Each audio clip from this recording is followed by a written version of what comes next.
Hey there, Internet. Welcome back to Underground Lucha Things, a Lucha Underground Retrospective where I, someone who knows half of the roster yet never watched a single episode, goes through and experiences these shows again, one at a time. But what's a journey without a path? Without someone to help you along the way, someone to inform you of the areas in which you may be a little ignorant. Well, luckily, I have that. She's here coming in from the land of Hawaii with a very tweety bird in the background. She might know her as the loose cannon on mid-card Mana, or if you're just within the wrestling community, you might know her as Angie FN or Fumiko Mega. And yeah, she's here. Angie, how are you doing? I love having you, Angie. I'm good. Thank you again for having me on Underground Lucha Things. It is always fun. Oh, for sure. This has been a very interesting show to watch. And like I said, I really missed out, apparently, by not watching the show when it happened because a lot of the stuff I wouldn't have seen. And yeah, there's a lot happening here. This week, we're on Season 1, Episode 11, Last Luchador Standing. And that is from January 21st of 2015. In this show, we get Cortez, this show it actually starts off with a match. So this match is going to start off with action immediately. We get a tag team match playa with Cortez Castro and Mr. Cisco being accompanied by Bael, who we had seen during the Aztec Warfare. And they're taking on the odd pairing of Mascarita Sagrada and Pimpinela Escarlata. Escarlata. Yeah. Pimpinela's gear, let me just say, that gear this time was flawless. Just beautiful. Oh, for sure. I agree with you. But Pimpy also is first getting double teamed by Castro and Cisco, but there's a great spot with Pimpy doing both an old school and a head scissor at the same time. Yes. Pimpy gets a lot of play here. Pimpy gets a lot of action in using, like I said, hard hitting on both ends. But there's a real synergy between Cisco, Castro, and Bael that's on full display. Mascarita comes in and has a bit of fun offense. He even takes out Bael on the outside while Pimpy gets back to the original pairing. I loved that, actually. And it was so weird to see because he is, Mascarita. So a little mask, right? Yeah. And just seeing how the size differential, especially when he's doing a dive on the outside when he takes out Bael, was just, I don't know, it just cracked me up. I thought it looked great, but also I just thought it was just such a interesting moment because this is an adult, but I thought it was kind of cool because then it made me sort of feel like, hey man, if I was a kid seeing this, I'd want to try and do that. Not that that's good or bad or anything. Don't try this at home. I think it's cool that, his size, even for being his size, he still shows that he can be effective. Right. As someone who is short, that's a big thing to me. For sure. And Pimpy does gets back to the original pairing, and Mascarita Sagrada eats a pin after eats the pin after getting a 3D Codebreaker combo. And Big Rick has been out there watching this the whole time. And Big Rick comes in, jumps on the mic, and says basically he's coming for the championship. Threatens anybody who gets in the way of his championship. And pointedly looking at the three guys that used to be part, or that are currently part of his crew, until the next second. Yeah, when all three jump him, including him getting hit with a kendo stick, and probably one of the most badass spots, Cisco smoking on Rick's cigar and then putting it out in his eye. Yeah, like leaving Rick writhing in the middle of the ring as they escape to Dario Cueto's office. And when we come back, we see that in the office, Cueto is handing, I don't know if they have a team name, I just call them the Cholos. He's handing them kind of a cash bonus, while Striker does say that Rick is taken to a medical facility. Yeah. And then we don't hear anything about it for the rest of the episode. At all. You know what? I didn't even realize. You're right. They do not come back to that at all. And it's funny because I told you I live with a doctor, and I told her that the weird thing about wrestling they call it a local medical facility instead of a hospital, and they're just like, no, yeah, nobody calls it that. That is not what a hospital is called.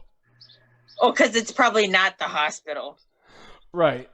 But it's just a weird rule. If you ever watch wrestling, you'll realize that they always send them to a local medical facility. Right.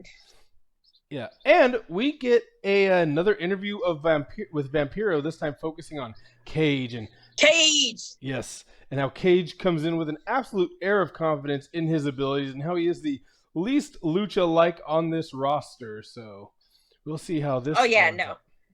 Cage is 100% all power game all the time.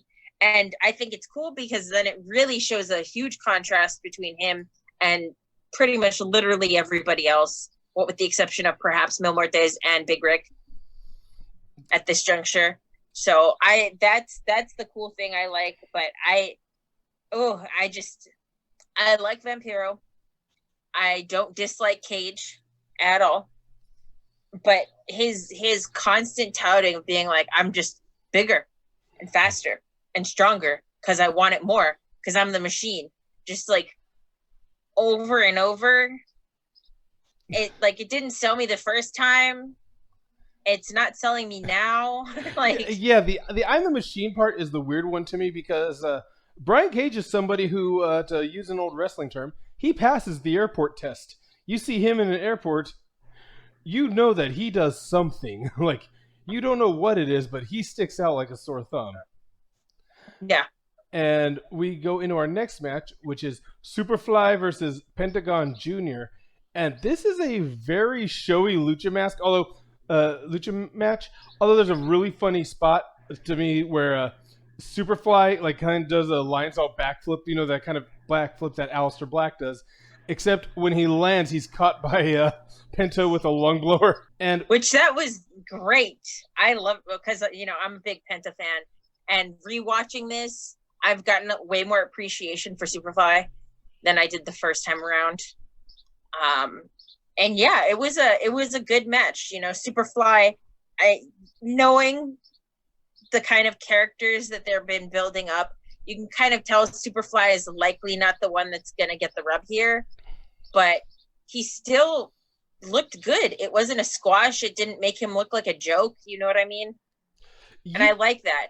I like that about Lucha Underground is that, even though you kind of can guess who's going to be the one that wins, and usually you're right, nobody looks like a chump.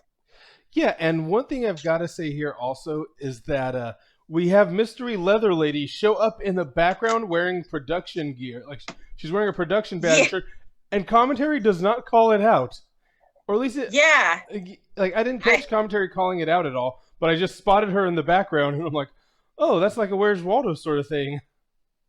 Like, what's she doing there? Is that it can't be a mistake because they kind of focused on her for a bit. Yeah, they could have edited it out if it was a mistake, 100%. So yeah, it seemed very intentional. Yeah, it's not like Dr. Britt Baker, DMD, being shown at TakeOver next to Stephanie McMahon. Again, quite conspicuous, and Penta does get the win with a very deliberate package pile driver. And immediately starts cutting a promo against Chavo, calling him a fraud and saying that there is somebody who is willing to join him, though we have really no clue who that could be, and commentary doesn't give us any hints as to who it could be. So, and I don't know when the Lucha Brothers do get together, so it could possibly not be the Lucha Brothers. I'm actually at a loss.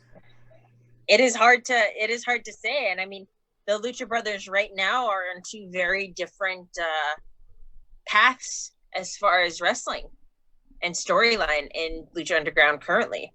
So, who can tell what's going to happen? Me, if I had watched the show, but spoiler, I haven't watched far enough ahead to find out. But a Sexy Star versus El Mariachi Loco is next, and it surprised me that El Mariachi Loco got the entrance, while Sexy Star got the kind of jobber entrance of already being in the ring. And that was weird. Yeah, they both get to do some fun little hip swivel action. And I realized that I have a set of gear that matches Sexy Star's gear here in that like weird neon pink and yellow. Oh yeah, it's very Macho Man. Yeah, and El Mariachi Loco does get far more offense than expected, but Sexy Star is able to win with the like simple inside cradle. They've been selling. I noticed in the last couple of episodes, they've been selling El Mariachi Loco as very much like the genuine guy that worked down the street, decided he had enough of that life, put on a mask, trained up, came to the temple, which I like. Honestly, I think it's an interesting narrative for El Mariachi Loco. For sure, giving him kind of that Mikey Whipwreck treatment, I'd say. Yeah. If you're familiar with ECW. We get our main event, a last Luchador Standing match. Yes, which is King Cuerno versus Drago. And it's the same rule as the last man standing. And it's weird because despite them talking about Cuerno's power and precision versus Drago's size, there's some early moments of Cuerno being down for an extended period of time, not quite 10 seconds, but he takes quite a bit of heat at the beginning, which was surprising. Which was surprising to me. And there is an incredibly long dive from Cuerno at one point where I am just I know he's the heel, but I was just impressed by the distance he covered with that dive. He just flew. It was beautiful. He's got such a good dive. It's just absolutely gorgeous. And for such a simple move, or such a common move, I guess I should say. It's not simple at all, but such a common move that you see a whole lot more these days, to really just be so perfect in it is a real testament to the mastery, man. Like, I just never get tired of watching him. Cuerno does, by the way, they bring out the tables, and this reminds me that watching Lucha Underground, they have the most flimsy, fragile tables I've seen anywhere. Like, anytime someone gets sent through those things, and this is no exception, like, that thing just collapses in half. Like, the middle breaks, the other ends fly up, and the legs are probably going to fall off, too. Those things have no structural integrity whatsoever. I mean, it looks great. It definitely, like, especially when you have that kind of prop sort of breakaway stuff, which is the thing I like about theater, is it makes everything just look incredible. You know, when you know that they have it set up to break a certain way that it just looks like bam. That's the production quality I like about this, is that they think of it very much from like a TV show, live theater production sort of frame. For sure. But like I said, I just feel bad from the wrestler's end of that table's not blocking the impact at all. You might as well. Yeah, that's all them. You might as well try to drive through cardboard. But the creative way to win this last man standing, Cuerno basically ties up Drago's neck on the bottom rope, on the bottom rope, so he can't get up, and he ends up passing out, and he's out for the 10 count. And Cuerno finishes by putting the deer head on Drago afterward to add insult to injury, and I guess end this feud, maybe. I mean, we hope. Well, I don't know about hope, actually, but it seems like a pretty, not definitive, but a pretty solid way to end it in Cuerno's favor, in the sense that he got the win, although it was a dirty win. So it always leaves the door open for Drago to get revenge. But it's not a dirty win in a last man stand. It's not a dirty win when it's part of the rules. I guess that's true, but he didn't get a win by actually beating the crap out of him. Right. He got a win by outsmarting him, I guess I should say. On the upside, at least this last man standing match wasn't 45 minutes with nobody around. Yeah. Love you, Edge and Orton. Yeah. But that is a Mania rematch I will never watch again. But anyway, Angie, give me your thoughts on the show. Overall, I thought it was all right. I liked the turn on Big Rick. I think that leaves a lot more opportunity for Big Rick to shine on his own, which seems to me something that is going to be more likely to unfold. It gives a solid independent trios tag team with Mr. Cisco, Castro, and Bael. I liked Pentagon Jr. separating from Chavo. It's very interesting. We'll see what happens if he decides to, or I guess I should say who he decides is going to be the next person that leads him or that he teams up with. Who knows? Oh, I forgot to mention, but in the Cisco, or in the tag team match right at the beginning with Cisco, Castro, and Bael, where it talks about their ability to work together really well as a tag team, all three of them, perhaps foreshadowing the upcoming of trios tag teams that Lucha Underground made much more popular, I think. They talked about how I think it was Vampiro. It might have been Matt Striker. I really don't remember, but I just remember the line where they basically say they all come together and work so well together. It's like they come together and make Voltron. And I lost it. I totally forgot about that, but that was so good. Overall, yeah, great episode. And you can see that the strings that Dario Cueto is pulling, I should say, are all over the place. And as far as I thought, yeah, I again really enjoyed the show. I thought there was some interesting things that they're kind of building some of their undercard with the introduction of the turn on Big Rick, having Superfly in there, and El Mariachi Loco again. The interviews with Vampiro are working very well. And I'm excited to see Cage in some individual action. And yeah, so overall, for me, this was a good lucha thing. But Angie, let everybody know where they can find you. All right, so I am part of 2 shows that we do over here in Hawaii. The first one, my main one, is Mid-Card Mana, which is pretty much me and my tag team partner, Sam Kill, the Wrestling Connoisseur, talking about wrestling. We try to do more current events, political topics in wrestling, especially with everything that's going on these days. And then on the flip side, I have Valley Isle Collective's Ringside, which is me and a bunch of guys from Maui. And we talk a little bit more lightheartedly, more opinion focus on favorite moves, favorite botches. If we had to pick a finisher that we had to take from somebody, or if we met Haku, would we want him to punch us or to chop us or to choke slam us, all that kind of stuff. That's where we focus on a little bit more of the lighthearted stuff.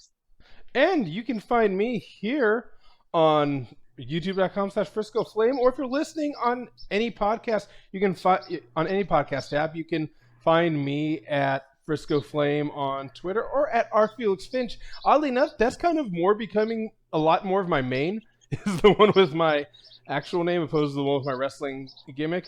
But let's hope that changes soon. I still have pins going for the Underground Lucha Things. I have merch at friscoflame.com. And if you go to IWTV, enjoy some independent wrestling, you can get 5 free days if you use code Frisco Flame. And it is Pride Month, guys. So if he has a full set of pins, make sure you pick those up. Thank you, Angie. Yes, I have a full set of pins for Pride Month. And anyway, peace out, party peoples. We will see you next time for episode 12.